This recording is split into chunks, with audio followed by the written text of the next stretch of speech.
What's going on, everybody? You're listening to the Tough Mulligans podcast. My name is Nill. And I'm Greenie. And today, we're going to be talking about meta adaptation.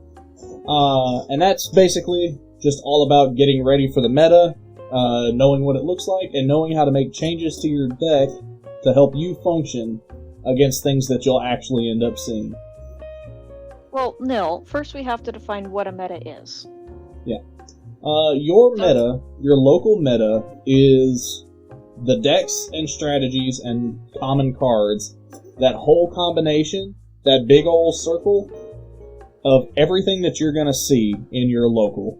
Now, if you play mostly online cEDH, it's going to be a very general meta. You can expect to see certain things more often, and if you play with certain people more often than others, you can expect to see those decks more often as well. But in general, if you're playing for we call that an open meta, which basically means just anything and everything whenever. And obviously you can expect to see the more common decks more commonly, but... exactly. Yeah. Meta actually does stand for something. I learned this recently thanks to my gamer friends. META META stands for most effective tactics available. Yeah. So, your local meta, okay. When we say what is your local meta, we're not talking about what are the most effective tactics available, because those are going to be same across the board generally. When we say meta, we're not talking about the most effective tactics, we're talking about what decks you're going to commonly see. For example, here in Utah, you see actually quite a bit of stacks, which is really interesting because for the rest of the populace that plays cEDH, having a Noda be meta is super weird, super wild. Doesn't happen very often. Yeah. Your meta is it's often like not even called a meta game. Sometimes it's called your I've seen people call it the ecosystem. What's your local ecosystem look like? Yeah. I've seen that. I've seen it called your I completely just lost my train of thought. I can't even remember what I was talking about. It's okay, if you can remember it, we can go back to it later.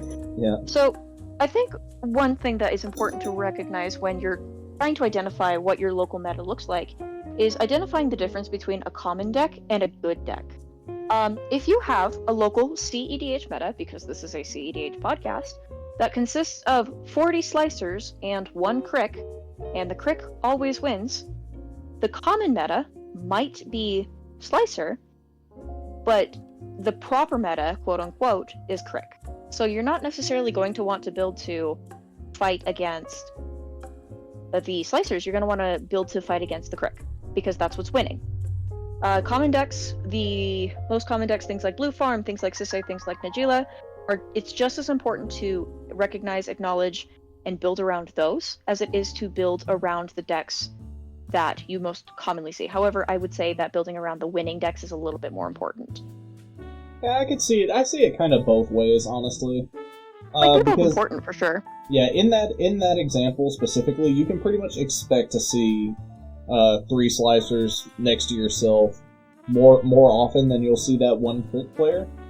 Mm-hmm. So you do have to take that into account a little bit, but you do want, when you're adapting to a meta, you do need to take into account your common decks that you are going to see the most often. You gotta look at your good matchups into them, your bad matchups into them, know what you're weak to, know what you're strong against. But we'll talk a little bit about that later. Don't get too much late early. Yeah. Yeah. And a couple of the other things that I actually like to take into account when it comes to identifying what my local meta looks like is taking into account the average turns in a game, how long your games take, if it's very fast, if it's very long. It depends entirely, and I think that that's a very important plot point to keep track of. I think it's important to know what your pivotal turns look like and when they typically happen. Something for average turns, in terms of turn length, it's important to recognize that meta can actually change depending on the tournament. So a tournament that has a 90-minute turn, this happened in Utah actually recently, they went from a 90-minute turn timer to like a 75-minute turn timer the big cEDH guys that do all the tournaments, they went to a much shorter time, or at least in the bronze events I play in, and it completely shifted everything. Instead of stacks, suddenly everybody was trying to turbo out a win because it was a significant time difference. So people don't realize how significant it is when a deck or a turn timer is shorter. It's a huge point. You're absolutely right. Yeah. Basically, the biggest point that you need to know when you're adapting to a meta, when you're changing your deck, is looking into your games and finding at what point and at what task does your deck struggle and why. For my games here in Utah, we really, really struggle in the mid game. Mid-range hell affects everyone so equally. So for me, my deck struggles in the mid game. If I stacks everyone out and then I've got 75 Winota triggers, sorry, I just win. And early in the game, if I can pull off a turn 2 win, which has happened a couple of times, then, like, congratulations, I win the game, nobody can stop me because nobody has mana up. But, right in that middle, that turn 4 to turn 3 to, like, turn 6, I struggle. So that's a great way to identify who's winning, when are things presenting. But now that we've kind of identified how to identify your meta, let's kind of talk about tuning a little bit. Do you think? Yeah. I think the first we can separate it into like the 3 different archetypes. I think the first one we ought to go through is how to tune versus a turbo meta, which I think is very paramount right now because as the current general cEDH meta is currently sitting, we are still in mid-range, but we are leaning up towards a turbo upswing, which... sneeze Nadu. It's speeding everything up. Oh yeah, for sure. So basically, let's start with what exactly is a turbo deck.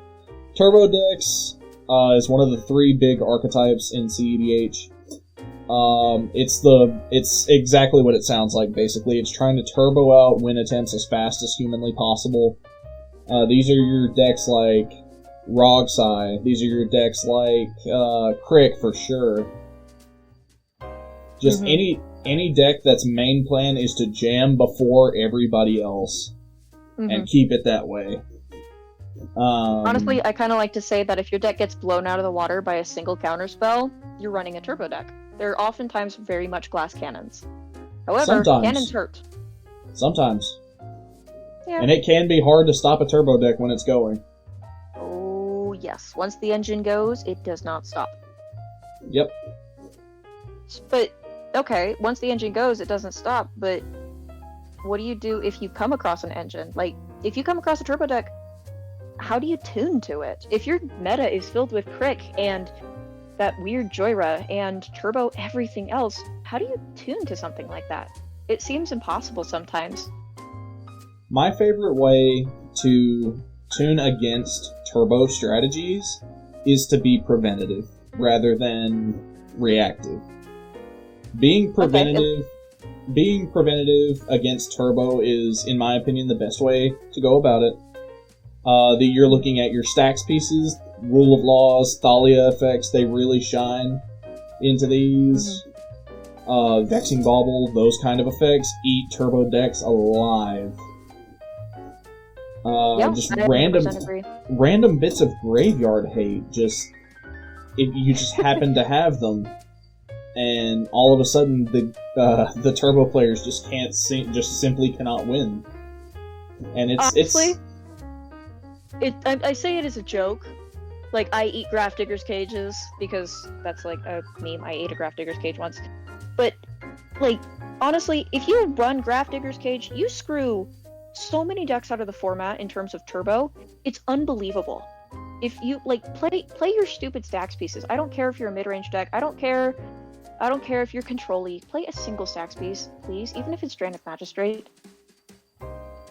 Yeah, just be preventative. I think that's the way to go. I think that's the way to go about it versus turbo. honestly. Mm-hmm. In my opinion, anyway. That's the way that I found success with it. Yeah, Because, absolutely.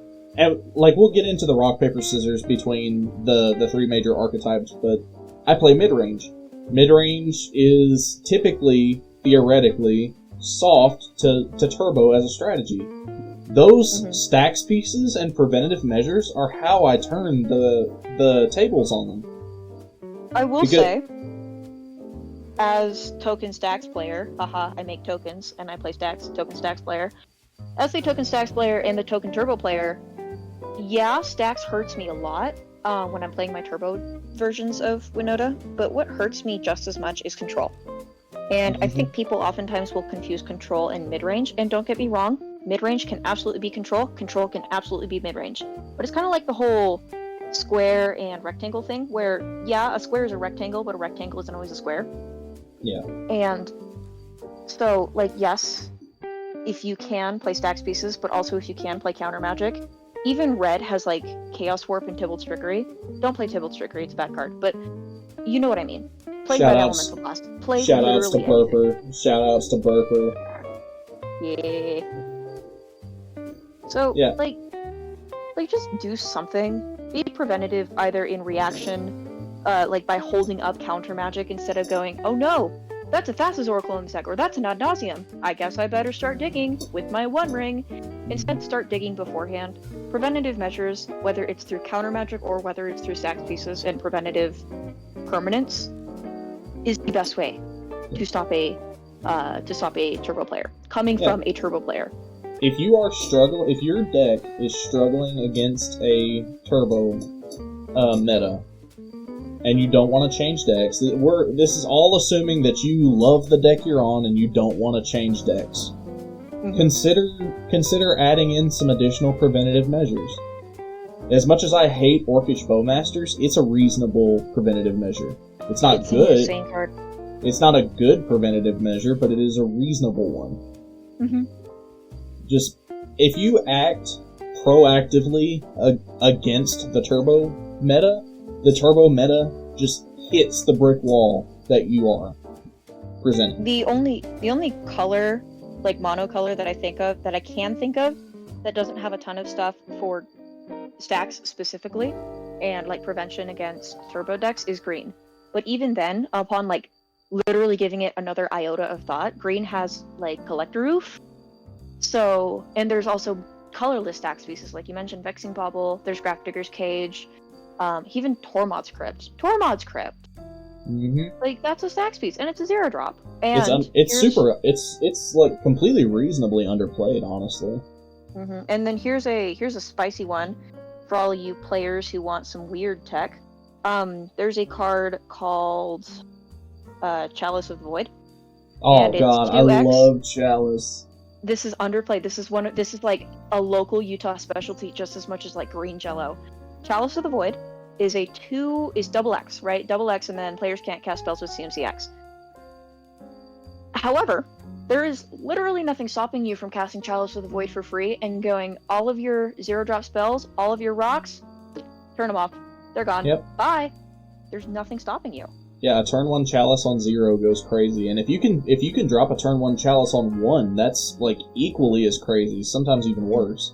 Yeah, it depends on what you're playing against, and this is where meta knowledge, not just local meta, but also how decks work, comes in, because like at least for Noda, if you say 0-drops can't be played, I'm like, okay, I can't play my Jeweled Lotus, but if you say your 1-drops can't be played, I'm hosed out of the game.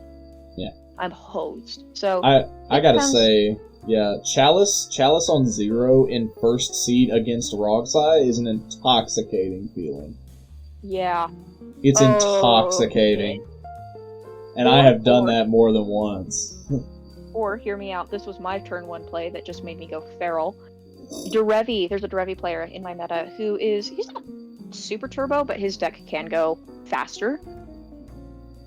Turn 1, seat 1, Magnus of the Moon. Oh, he doesn't play red, and he doesn't play basics. Sorry, guy, you're out of the game. Yeah, that's always rough. Either way, I think, meta, in terms of meta, you also have to learn the specific stacks that stop your deck. because a Grafdigger's Cage will do nothing in the face of like Crick, but a Doorkeeper Thrall will do basically nothing. It will do stuff, but it won't do a lot in the face of a Noda. Yeah. So you have to learn. And I'm sorry, I'm gonna have to ask you guys to like sit down and actually read primers, read deck lists, ask people about about their decks outside of games, outside of tournaments. You have to learn your meta. You have to learn before you can tune. It's not something we can teach. Hard. Yeah, it's not something we can just teach you.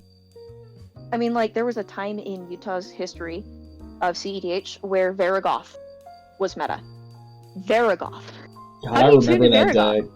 That deck is so sick. That deck is so cool, though. It was really cool, but like, if you took someone from, I don't know, Maine, who played cEDH, and you dropped him in the meta, and you said, the meta is Varagoth, they'd go, what? And they wouldn't know how to tune for it, because what do you put in Varagoth? Okay, yeah, you put Nas, and you put, like, Jane, but, like, what? How do you tune for that? You have to learn how the decks play. Yeah. And you're going to lose a couple of games. You're going to lose a lot of games, especially to Turbo, before you're able to realize this deck is completely commander-centric, which means if I play a piece where they can't play their commander, whatever piece you choose, because there's actually more than Drannith Magistrate, like, congratulations, you win the game. But, yeah, you have to learn your meta, and that's so hard, especially with Turbo, because you're going to be shuffling your deck more than you're going to be playing, because these people are going to be presenting wins on turn 1, on turn 2, on turn 3, and you're going to sit there like a duck, and you're going to go, dang, that came out of left field. Who plays Born Upon a Wind in the Year of Our Lord 2024? Well, my friend Xander does. They will simply run you over sometimes, and you just kind of have to get over it at that point. It is what it is. Go again? Those are going to be your favorite words against a Turbo player. Yep. Because the more you play against them, the more you learn. And the more you learn, the more you tune.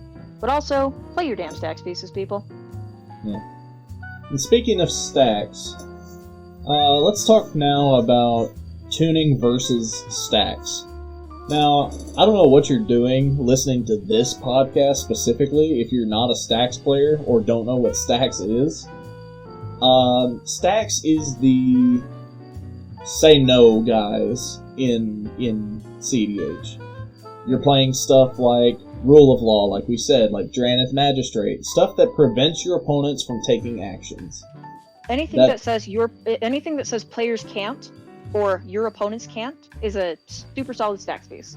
Yeah. Just kind of as a general rule. Yeah, those are stacks effects. You're looking at decks like Noda.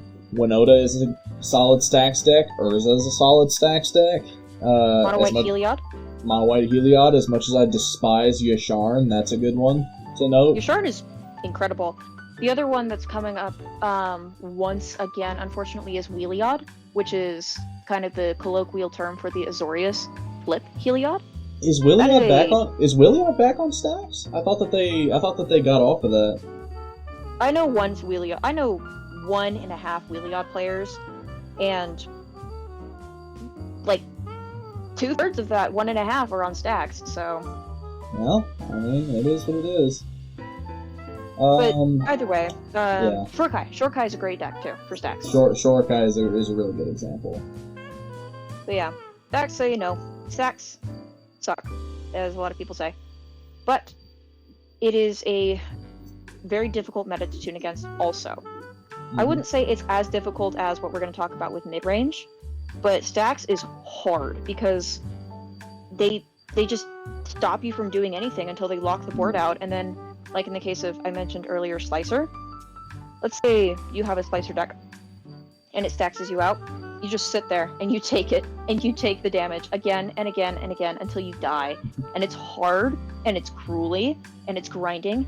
The biggest problem that I see as a stacks player, who for people who play against me, it is not the stacks. It is the mental...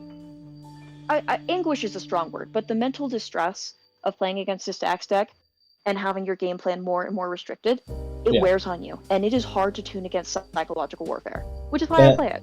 Yeah, that's actually a wonderful way to describe it. It's like playing against a stacks meta is like being constricted by a snake.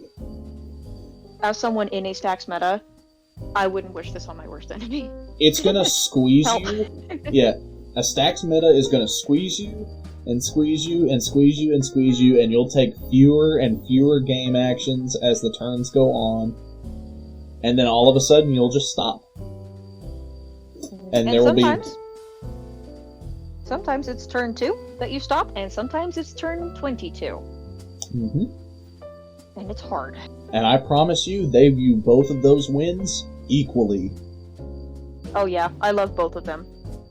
So, as, again, the Stacks player, and I'll let you pop off in the next section, Nill, but as a Stacks player, what hurts me the most is, well, denying me Stacks pieces. So we talked a little bit how preventative control can be incredible for, Turbo. I'm tired.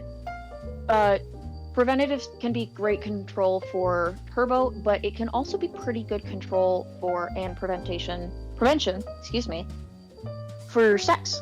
And what does this mean? Well, if you are a blue farm deck, let's say, blue farm does one thing and it does it really well. It draws cards.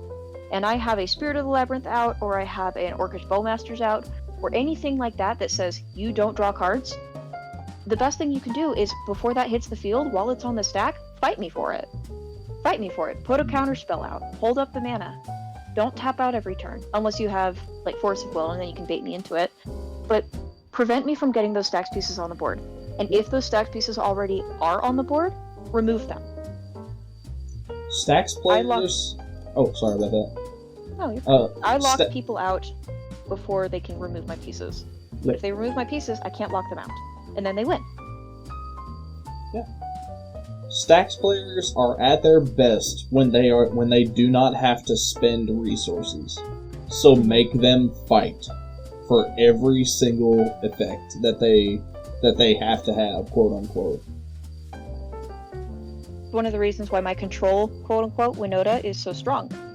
Because control Noda says I can do what I want and I have the mana to cast what I want. And I've got a lot of protection and a lot of counter magic in Boros, because yes, Boros has counter magic and protection. So when you prevent me or you make me fight the resources, okay, let's hypothetically say you try and blue elemental blast my Winota. I then have to spend my last red mana source to cast a red elemental blast or a pyroblast on your blue elemental blast, targeting my Winota so that I can protect Winota. Well, suddenly, that one last red mana source, I can no longer cast a Dockside and use all of that mana to cast all of my other stacks pieces and lock people out. You've prevented me from furthering my game plan because you forced me to use resources. Yep. The use of resources and the denial of resources is the strongest thing you can do when it comes to a war of attrition. Yep. Stacks players cannot, and I mean this like genuinely, by definition, it can change like in between, in like actual games. Every now and again you'll see it differently than this, but Stacks players cannot win the resource game if you fight it. Which is actually why, at the very beginning of the podcast series, very first episode, we were talking about how Stacks isn't technically considered really good anymore because there's so much resource fighting and so much resource denial going on. What ends up happening is these Stacks players now need to pivot to a more turbo game plan, where they'll lay down their heavy Stacks pieces to stop everyone else or lock people out, and then they'll go turbo. And that's a really delicate meta to play against, and very similar rules apply to turbo, if that's the case. But Stacks is difficult to play against because primarily it is a war of attrition. Yeah, it also doesn't help that Stacks is a naturally poor matchup into mid-range. Mm-hmm. And which is why everyone loves mid-range. Yeah, which is why we love hybrid Stacks so much, just because it's one of those sub-archetypes like Control that tries to flip the balance. Mm-hmm. You should watch our first episode if you haven't, to learn more about what we call hybrid Stacks and how to build it properly. Yep. What would you say are the good types of cards against Stacks, in your opinion? Ad nauseum. Yep. I'm kidding. Some really great cards are literally any counterspell That exists. counter spells, card advantage engines. If you can sit there and draw more cards than the Stacks player will never beat you. That's just simply how it works. There is one card that is so unbelievably underplayed it drives me insane, that I think every blue player should be on, because it blows not only my deck out of the water, but it blows every deck out of the water. Every commander-centric deck out of the water, it's just gone. And that card is called Tishana's Tidebinder. It's a newer card from Ixalan that basically says, yeah, that target creature, or that target ability, and it's a flash creature, so you can do it at any time, it doesn't work anymore. It now has no text. It's insane. So if I have a Stacks piece... Tidebinder's insane. So if I have a Stacks piece blocking literally everyone out of the game, and somebody says, look man, if I just had my blue mana back, or if Boromir was gone, or if this was gone, or if this was gone, I could stop the Stacks deck, and I can help us actually further this game instead of just being beat to death by Noda. And the blue player, sometimes, not very often because this card is underplayed, will come in and go, have no fear, and tap out, and cast a Tishana's Tidebinder on top of all my Noda triggers, or on top of something else. Womp womp, I lose the game. Congratulations, because now I can't use Noda. I don't have a lot of removal in my primary deck, and Tishana's Tidebinder is a creature, so it's very difficult to counter. It's so wild how underplayed this card is, and I'm kind of a simp for it. Also, the art is really cool, but a more common example. Yeah, a more common example in that exact play space is Dress Down. Dress Down, I almost said Borborygmos. Pithing Needle, that's the story. So Pithing Needle. It's an interesting case. It's an interesting case. I think it's rough in the current state of things because you're not so worried about activated abilities. It's all triggers. Mm-hmm. Well, okay. I will say this: if your meta is absolutely, completely, and utterly dominated by the likes of Sisay, the Weatherlight Captain, it's notable. Yeah, it's notable. I wouldn't say it's necessarily the most incredible be-all, end-all, but it's notable. Also, Sisay isn't a Stacks deck, but the point is, if you can turn things off, remove things, or deny things by just flat-out countering it with a Force of Will, good classic Force of Will, needs to be in every blue deck, then, do it. Do it, because that's how you win against Stacks. Here's the thing. I'm gonna let you in a little bit on my Brewer's mind. When I build my Stacks decks, I will have at most 2, maybe 3 of the same effect. And in a 100 card deck, I'm not going to be encountering the same concept very often. I have exactly 1 Boromir effect in my entire Noda deck, in any of them. Well, yeah, basically. So, if you can deny me a Rule of Law once, the chances of you seeing that Rule of Law again are really, really not that high. Yeah. Now, you could always, if you're coming across a turbo deck and the turbo deck's about to pop off, or the storm deck or whatever, you could give me a Wish Claw and I can grab that extra card out. However, if you deny me once, that's not coming back. Really, ever. And if it does, do it again. There's not a whole lot of Stacks decks that can just simply recur if you deal with their stuff, with their effects once. What does recur? Tyam can do it. Tyam can reuse the same Stacks pieces. You won't see Sappy very often, but she reuses the same Stacks pieces over and over again. Mm-hmm. Yeah, I oftentimes, playing Sappy, people think that my Sappy deck is a Stacks deck, when in reality, you're seeing just 2 Stacks effects, you're just seeing them repeatedly throughout the entire game. Is it taxes? Sometimes it's taxes. Sometimes sometimes it's Rule of Law, and that is just miserable. But 17 Rule of Law stacked in a trench coat. I am known to throw out a Vexing Bauble and draw my deck with it. I hate you. Don't worry, I hate me too. No, but with Stacks, deny us. Deny us the ability to keep things on board, deny us the ability to even cast spells, remove our mana, draw cards. Because one of the big things with Stacks is we're casting a lot of permanents. And all of our permanents are super, super valuable to us, so we have to time our openings super well. However, not a lot of permanents have flash, so if you keep your mana open, to be casting my Magnus of the Moon. There's only one effect of those in my deck, and that kills you. And if you have open mana, who's going to say that you don't have a flat counterspell in hand? Nothing. Yeah, for sure. Fight the resource game against stacks because they can't win the resource game. We can never win the resource game. So we've talked about how... Go ahead, sorry. Yeah, their entire goal is to put together a board state where they don't spend resources. Mm-hmm. So fight the resource game. Here's your favorite part of the episode so far. We've talked about how control is a great way to preventatively, can't say that word, stop not only turbo, but also stacks. What do we do about blue farm? What do we do about mid-range hell? What do we do about control? How do you stop it? Mid-range is where you get reactive.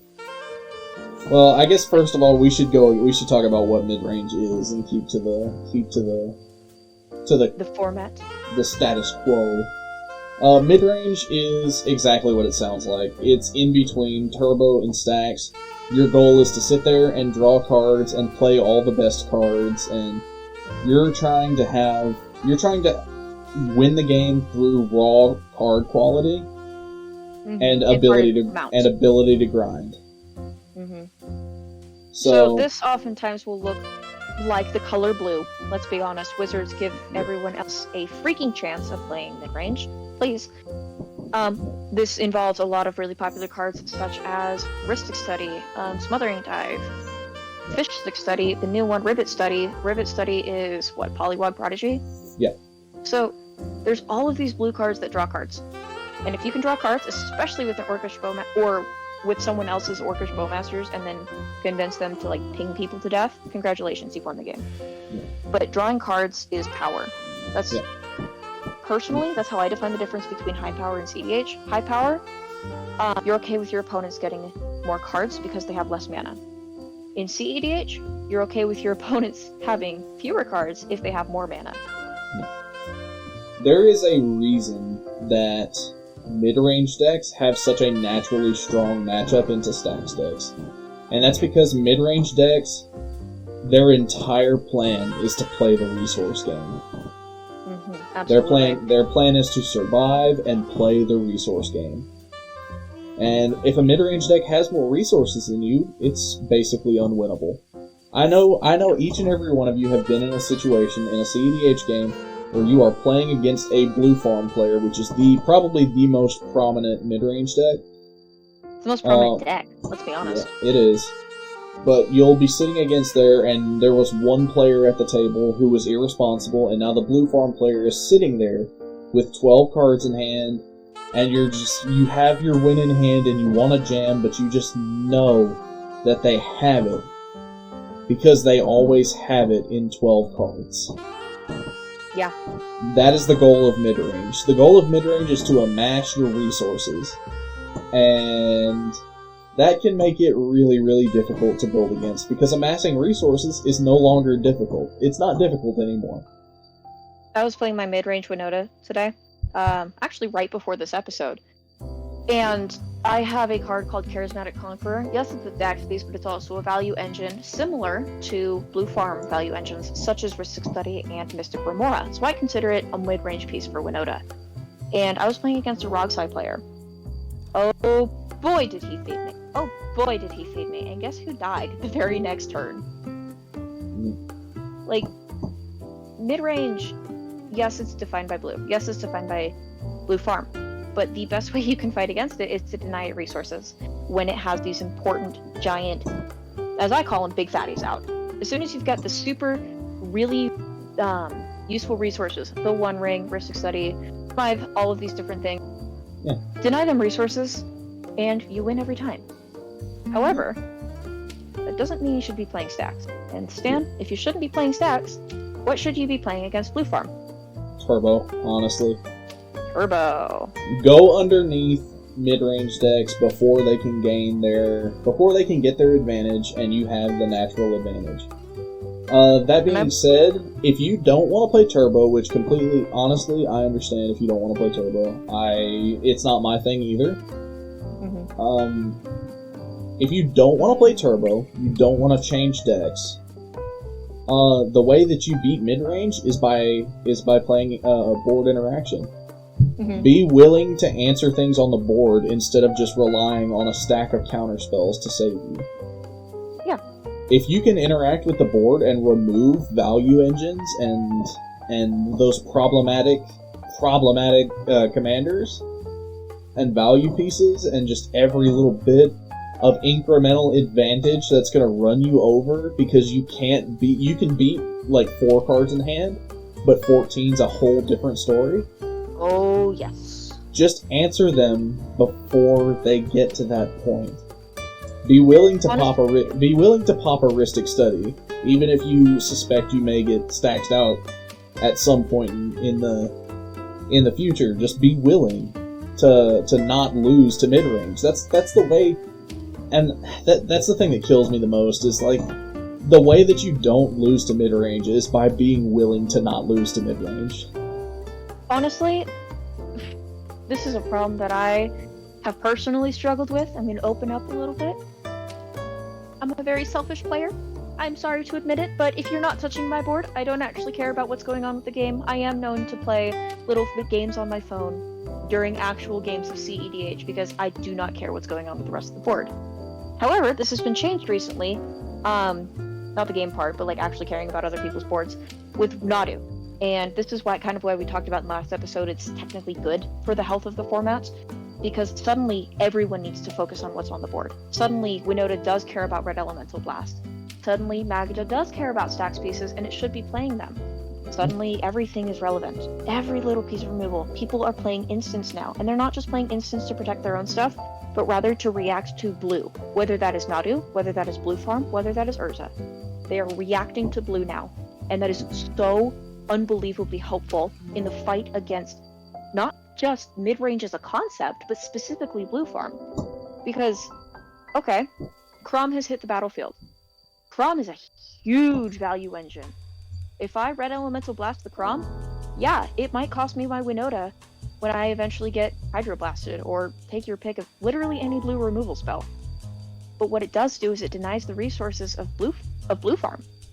It denies them a little bit of resource, and you never know. That top deck could be Thassa's Oracle. It could be a tutor. Deny them as many resources as possible, and you will win every single time. But the problem with that is the more cards you play, the more resources they get, naturally. That's how Blue Farm works. That's how mid-range works. So you're right. The best way to play against Blue Farm specifically is to speed your game plan up. Ristic Study is a 3-cost spell. Yeah, speed your game plan up. Don't be so greedy when they actually do have value engines. I'm gonna keep it 100% a buck with you. If a Blue Farm is on the turbo plan, they're not putting Ristic Study on the board. That means they're on the mid-range. That means they're on the mid-range plan. You can afford to be 1 turn slower to not lose the game. I promise. The goal with cEDH primarily is to not lose, and then the second goal is cEDH is to win. The problem with Blue Farm is when they have half their deck in their hand, unless they cast an Ad Nauseam, you don't know what's in their hand. So they could have the win in hand and every single counterspell in their deck to back it up. When playing against Blue Farm, assume they always have the win. I don't care if they show you their hand and say, I have Sweet Bupkis, which is a phrase that my Blue Farm player actually does say. Imagine they do have the win, and then just beat the snot out of them. Whether that's with counterspells, whether that's with removal, whether that's with actual physical creatures, beat the snot out of them. Hit them with Orcish Bowmasters. Yeah, like, and that's just genuinely the top and bottom of it, in my opinion. Don't be selfish. Play board interaction, and you don't lose to mid-range nearly as often. I got into an argument a while ago with a friend of mine in the Fringe server, where we were talking about playing board interaction. He said, "Well, I don't want to play board interaction because it doesn't advance my game plan." Yeah, you're right, but you're advancing someone else's by allowing them to have those pieces. Mm-hmm. It's all a change in perspective. You have to, if you're not willing to remove the things that are going to kill you straight up, you will die to it every time. Because that's where mid-range players sit. They feed off of greed. And we exist in a very, very greedy meta right now. Well, I think if you're a cEDH player... Look, man, if you're a cEDH player, your fatal flaw is not pride, it's greed. Let's be honest. Like, that's just how it is. Yeah. Every single cEDH player I've ever met has been a greedy son of a gun. Whether that is through, like, how fast their deck plays, how pimped out their deck is, it doesn't matter. Every single one of them is greedy. And Blue Farm preys on that like no other. So you kind of have to do a lot of soul searching and realize, like, dang, I do have to care about other people, and I do have to care about the board state. And as a Boros player, holy crap, that's been hard. But I've started to come around, and my win rate against, I'm just going to say, his name is Grant, he's like one of the best players possibly in the world. But Grant, my win rate against him has shot up since I realized, like, holy crap, I can actually interact, and I can actually swing against him. Blue Farm always has the win, so I can always target him. With the creatures, with my spells, with everything. Kill Blue Farm first. If there's no ad nauseum at the table, kill Blue Farm. Kill mid-range, because they will win every time. Yeah, I mean that's how you beat mid-range, is just be willing to beat mid-range, and you will beat mid-range. Build your deck in a way that is not... You can be greedy. There is a right time and place to be greedy. But don't build your deck in a way that that's all you can do. So, kind of going into the weeds a little bit, how do you know when you're supposed to be greedy? How do you know when the right moment is? It's different for every deck, and it's really hard to say. But the point where I tend to see them, I see a Rhystic Study on board. I guess the best example you can see is you're looking around the table. There is a value engine or two on board, but nobody has untapped mana. Sometimes you can greed in that situation. I think that's the most common example. If there's no untapped mana, you can sometimes greed for it, especially if there's no commanders on board. Because not worrying about Fierce and SWAT and all that hullabaloo is notable. In those kind of situations, you can afford to be greedy. Sometimes don't pay for Rhystic Study in that situation. But if you're not planning on just winning the game with your plays, and you're not confident that you're going to win, just pay your taxes, man. Yeah, pay taxes. I would say the other big thing in how to beat specifically Blue Farm, but really any powerful player, because most Blue Farm players are, like, let's be honest, they're hella good, is, well, it's the silly little word that only people like me like to use. It begins with a C, and has an N and a T in it. It's called communication. Communicate with your other opponents. cEDH is a 4-player game. You have 2 other people. If Blue Farm has drawn 12 cards this turn, you can communicate, hey, Blue Farm accidentally showed his hand, and I know he has a breach in hand. Or, you, like, maybe that's not your style, if you don't like looking at people's hands. I don't like looking at people's hands, but sometimes they literally, like, flop their hand on the table. Utah is weird. But communicate with other people. Hey, I know you have a Boromir on field, but I can stop his tutor right now. I can stop this, whatever, this value engine, if you pop the Boromir, and I can cast my Fierce Guardianship, or I can cast my Force of Will, or my Pact of Negation. You can communicate with other players. That's not illegal. Politics is a good thing. Yeah. And I think that's a really big problem with it in cEDH, just kind of as a concept, is people don't communicate. And I think Blue Farm not only, and general mid-range not only thrives on greed, but it also thrives on a lack of communication and a lack of ability to say, okay, let's share our hands with each other, let's talk about what we have, let's talk about what outs we have right now. Blue Farm has a Thassa's Oracle on fields. Don't just say, oops, I gave up. I'm gonna pick up now. Always play to your outs. Always. Yep. Oops, excuse me. Always play to your outs. Yeah, I mean, that's the thing you gotta understand playing against mid-range. Against a mid-range meta, you have to realize the best deck in the format, the most common, best, strongest decks in the format are all sitting there designed to punish you for not dealing with them, because nobody wants to play board interaction. I've seen players cutting all of their board interaction to just play their own game, which you can do that, I guess, but if you rely on just counterspells, some stuff is going to get through. And counterspells. Yeah, and counterspells are good. Counterspells are very good, don't get me wrong. But that's not all there is. It's like how we were talking about, I think it was in episode 1, when we were talking about how Stacks players, a lot of them think that Rule of Law is all there is. That's not the case. No, if you want to rely on just counterspells, technically speaking you can, and sometimes it will work. But if you want to... If you want to not lose... If you want to not lose to mid-range, you have to make the active decision to be willing to interact with their board. Because their board is where they get that value from. This phrase is typically used in Utah to describe Yusong players. However, I think it can describe mid-range players, really, Sisei players, whatever, more accurately. Mid-range is all about complaining that you don't have it until the exact moment that you do. You complain about how bad your deck is until you win. That's the game plan. I mean, yeah, that's definitely one way to look at it, for sure. Yeah, you never know if they have it, and they're going to tell you they don't have it because Blue Farm players are big fat liars, and then they'll turn around and they'll throw down a breach, or a Thassa's Oracle, or literally any other win con because Blue Farm has access to all of the best win cons in the game. It's difficult to play against, but you have to be willing to not listen to them, you have to be willing to kill them, and you have to be willing to interact with them, not just on the stack, but also on the board. Come on, people, play your removal. A Brave is a good spell. Eventually you will run out of counterspells. Or something will be cast that you can't do. Or you're only playing free counterspells, which cost you an additional card to cast. Which is exactly why, when it comes to the rock, paper, scissors, which we'll get to in a second, Turbo wins against Blue Farm. Theoretically. In theory, every single time.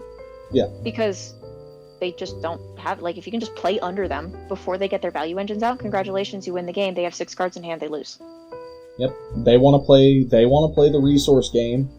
You don't let them use their resources because they need time. Resource denial, when it comes to Turbo, just means denying people turns because you win. Yeah. Turns are a resource. Turns are a resource. Yeah. Deny them their resources. Just win the game. And that's easier said than done, which is why we're talking about this in the first place. But yeah, speed your game up. Keep in mind that cEDH, in a lot of places, is incredibly proxy-friendly. Now, if you are not in a proxy-friendly place, I am sorry, Jeweled Lotus is expensive. But for other people, or for your local playgroup, if you can, try and get proxies. For things like Jeweled Lotus, Mox Opal, Mox Diamond, Chrome Mox, Mana Crypt, Grim Monolith, all of the big mana rocks. Mana rocks will speed you up significantly. Significantly. Dockside Extortionist. Best ritual in the game, let's be honest. So just speeding your game up, denying people of their turns by winning, or even if you don't win, denying them their being able to hold that force of will in hand because they're blowing it on your wins. Suddenly, they don't have that to protect their win, and the other players can deal with it as well. And again, that's where politicking comes in. And granted, there is some nuance to that, because if you burn all the table's interaction, a lot of the times the next player can just take it. But that's all about picking. That's all about picking your moments and all that. Yeah, maybe we'll do an episode on that. Yeah, find your windows. It's really not that difficult. I'm sorry. Yeah. So, it can be difficult if you got flash spells, but other than that, you're fine. Yeah. So I guess that'll bring us right along to our last talking point. We gotta actually, we mentioned it a couple of times above, but we really need to go into what exactly the rock, paper, scissors game between the major archetypes actually is. Rock, paper, scissors archetype, rock beats scissors, scissors beats paper, paper beats rock. Stacks will beat turbo, turbo will beat mid-range, and mid-range will beat stacks. this doesn't always apply. This doesn't always work. This is a general guideline, and it is important to keep that in mind before you get into my email again and start yelling at me about how wrong I am about everything. It's not fun. Please stop. There is a difference between a natural matchup and a practical matchup. Absolutely. Yeah. Theoretically, all else equal, including power level, including meta, and including I guess even tournament rules, times and rounds, and all that. All else equal, nothing at an advantage. Stacks will always beat Turbo. Turbo will always beat midrange. Midrange will always beat stacks. There is variance in this format, and there is a lot of it. So this Internal formats do that. Yeah, this is a very soft guideline to help you know what you're looking for when you're tuning against certain things. I think another good word to put into this is the power of the word more. So what I mean by that is stacks versus more stacks. What's going to win? More stacks is going to win. Turbo versus more turbo. What's going to win? More turbo. Okay. Mid-range versus somehow more mid-range. Well, mid-range means value engines, so it's going to be the more value engine stuff. More will beat less, and rock, paper, scissors wins. So, and the way... okay. Quick side question. This is not super related, but okay. Stacks, turbo, mid-range, stacks. What about control? Okay, we touched on it, but does control always win? Does control always lose? Is control inherently mid-range? Control to me is one of those sub-archetypes. Like in 60 card formats, you have tempo. Tempo's the best example. Where it is a aggro control deck mixed together. So it's a tempo deck. It is a control deck built to cover its bad matchup into aggro. It's kind of similar in cEDH. I think control is one of those sub-archetypes where it's like a combination between, I don't want to say stacks and mid-range because control decks don't always play stacks, but a lot of them do. But it fills that space. It's kind of a yes and deck. Yeah, where it's a mid-range deck that where it's a stacks deck that wants to beat its mid-range bad matchup. That type of thing. Yes. And it's a control deck. Is it a mid-range deck? Yes, and it's a control deck. Is it a turbo deck? Yes, and it's a control deck. So I think it's very much a yes and deck. And it's not always the case, but yeah. I think it's one of those sub-archetypes. I actually considered for a long time control to be the up-and-coming new fourth major archetype, but it really just did not pan out, honestly. Yeah, it's just control decks. When people say control, a lot of the times they're automatically going to assume that it's mid-range, because that's the most common one, but it can fit into any archetype. Yeah. So it's a yes and. Yeah. So overall, I think it's important to understand your meta, recognize what a meta is, to build to your meta after losing however many games you want to lose, however many games you want to observe, discuss with other people, what is the meta, what do you play, how does your deck win, how does your deck lose. Talking to people is your best bet when it comes to building to your meta. And people are scary, but I promise cEDH players are not mean. We are nice. So that's going to be my tips for building to your meta and adapting to your meta. Just talk to people and lose games. Be prepared to lose a lot of games. Oh yeah, for sure. I mean, that's pretty much where I stand. Just be willing to change. Be willing to change those little details that are going to put you, that are going to turn your bad matchups on their head. I don't really have anything beyond what we covered. I feel like we covered it pretty well, I think. Yeah, no, I think we got it. I think we got it really solid. If you love a deck to death, make it work. I promise you'll figure out a way. Whether it's not built for cEDH and you just have to play casual, or whether it is built for cEDH and you are the guy who puts it on the database. Shout out to my friend Fizzle, who actually got Zur on the database recently. Zur the Enchanter. It's not a cEDH deck, except now it is, because he loves that damn deck. Do it. You got it. You're a cEDH pilot. You can do anything. You can do what you want. Yeah. Get the deck on the database. Build the cEDH deck. You can do it. Make your pet card cool. It's already cool, I promise.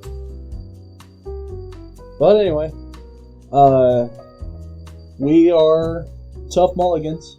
Thank you all very much for listening. Give us a like, subscribe to the channel, leave us a comment, tell us what you think. What's your pet deck? What are some of your strategies? What do you think about our playtesting strategy or whatever? Yeah, share your playtesting strategy if it differs from ours. Yeah. With no further effects, I guess. My name is Nill. And I'm Greenie. And we'll catch you guys in the next one. Peace. Bye-bye. I'm gonna get a little catty for a second. cEDH does not have room for pet cards. Sorry. If you want a pet card, go play high power. Because cEDH is about the best of the best. And the best of the best for your personal whatever probably isn't going to include Colossal Dreadmaw. It's just not. Tameo Field Researcher, my beloved. How I wish I could still play Order of the Sacred Torch. Yeah. It sucks, bro. It sucks. And don't get me wrong, you can play some pet cards if you really, really want to, but you have to understand that it's not gonna necessarily be conducive to putting you in the best position. Counterpoint, do what Stan and I have done. Turn your pet card into your commander. $100 for every time I've said Winota is my wife. I could probably buy my Winota deck. I'm not even kidding you. Make your pet card your commander, and then you'll always be happy. Unless you change your commander. My wife. I've got like a whole polyamorous chart thing going on where Winota's my wife, Shadow's my girlfriend, Pyrrh and Toothy are my sons. Like, whole 9 yards. It's a whole family system that I got going on with my commanders. So if your commanders are your pet cards, then you don't feel the need to play, I wouldn't say bad cards, but cards that necessarily might not be the most efficient. It's a great strategy. Yeah. Because at the end of the day, if you really, really, really enjoy a deck, you'll find a way to make it work. I sure did with Winota. I think my highest win rate with Winota ever was like 40%, 43, something like that, which is insane considering the average win rate for that deck is under 3%. Like, maybe it might be 3, it might be over 3 at this point, but like, it's crazy low. But I loved Winota. I loved the way she worked, I loved the way she looked, I loved the way her story progressed, and so I went, I don't care, rain, sun, or sleet, or snow, I will find a way to make this deck work, and by God, I did. Yeah, I have because a similar story with Sappy. Yeah, I mean, it's my pet deck. I love it very much. Sappy is actually the deck that saved me playing Magic the Gathering. I would not be playing the game if it wasn't for Sappy. And I mean, I can kind of go into that story a little bit. We still have a little bit of time before we close out, but I was really going through it. It was years and years and years ago, but I was really going through it with the game. I was not having fun. Nothing I was picking up was working the way I felt like I was really in a slump, and it felt really bad because this was my favorite game. It was my hobby, and it had stopped being fun. And one of my close friends came up to me and said, "Hey, have you tried cEDH?" And I said, "No, I haven't. It really doesn't look all that fun to me." And so he said, "Well, no, I want you to at least try it." And I said, "Okay, I'll try it." And I played a bunch of different decks. None of them felt right.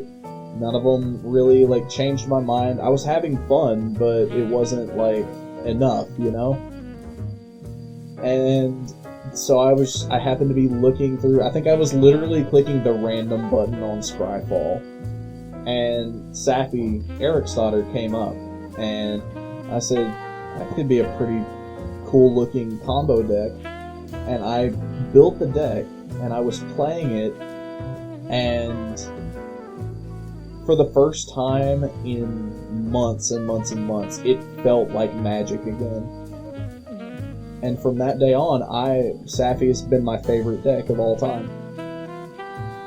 Yeah. And I don't think it'll ever change. Even when I'm not playing Safi, like, I'm kind of I'm on a Safi break right now, as a matter of fact. I haven't played Safi since that bad tournament I had, God, it would have been a couple of weeks ago. I had a bad tournament, and it really irritated me, so I'm taking a huge, massive break off of Safi for, like, maybe even a couple of months, even. But she'll always be my favorite, probably. I don't see any deck ever dethroning Safi as my favorite deck of all time. I just don't see it. I don't think it's feasible. Even if you ever retire that deck, which, look, man, the day you retire that deck is the day I retire the green suit. Let's be entirely honest. Yeah. It's never gonna happen. But I think that even in worst case scenario, if you do retire Safi, it will still always hold a place in your heart. I don't think you'll ever be able to emotionally take the deck apart. I don't think so either. It's literally the thing that saved my hobby for me. I would still not be playing Magic the Gathering if it wasn't for that deck. And the original version of that deck was bad. It was bad. Can I share a little bit about why I love Noda? Yeah, go for it. So, Noda, very notably, is missing an arm. Shocking, I know. But it's not about the fact that she is missing an arm. I have all of my limbs intact. What it's more about is there are so few disabled Magic characters. And for a lot of you who might listen to the podcast or watch my TikToks and don't know this, I'm hard of hearing. I'm deaf. I'm autistic, I got a lot of physical disabilities, and it makes life really hard.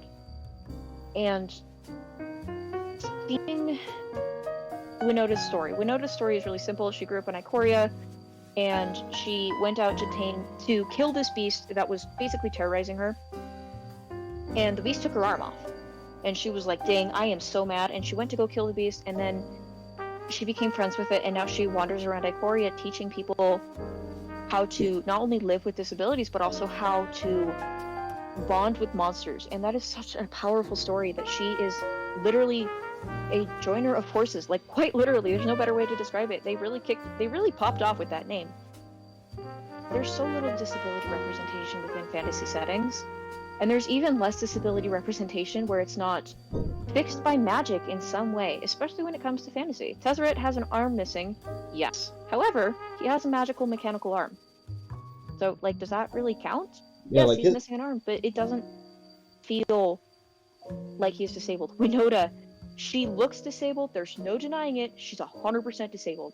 And seeing that as somebody who decorates my hearing aids, who hates my physical disabilities, it's healing to be able to see something not only work, but work really well in cEDH.